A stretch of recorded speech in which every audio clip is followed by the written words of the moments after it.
Do you remember, if you have already watched the videos in order, when we talked about operating and non-operating assets and liabilities? Or do you remember just a few videos ago, we talked about the non-operating and operating sales, revenue? Now, I'm sure at this point, you found out pretty quickly that you can kind of classify things as operating and non-operating for just about everything. And you'd be right. There are certain things as non-operating costs. So first, before that, let's look at what is an operating cost. See, COGS, what it costs to make the product, SG&A, kind of what it costs to run the business, and then what we are going to call depreciation and amortization, which we'll talk about here in a second.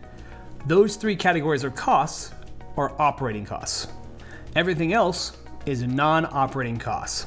And traditionally, these are things that you didn't quite see coming. Like, for example, a factory burned down, or a terrorism attack like 9/11, or you lost a huge lawsuit and have a huge settlement. These kind of things are obviously very costly to companies, but they shouldn't really be incorporated in the operations of a company. You see, investment analysts and business analysts, whether internal or external of the company, they're really focused on how good is the operations of a business.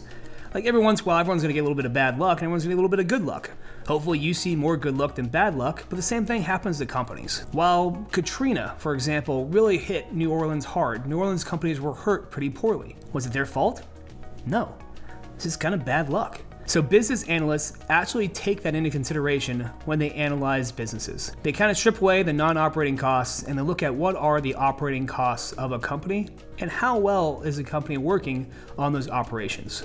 Not their bad luck or good luck. So to recap really quickly, there's three main categories of operating costs: cost of goods sold, SG&A, and depreciation and amortization. We're going to cover soon. These three costs are the first three costs to be taken out of revenue. And then from that, you find something called operating profit. We'll also talk about that here in a little bit too.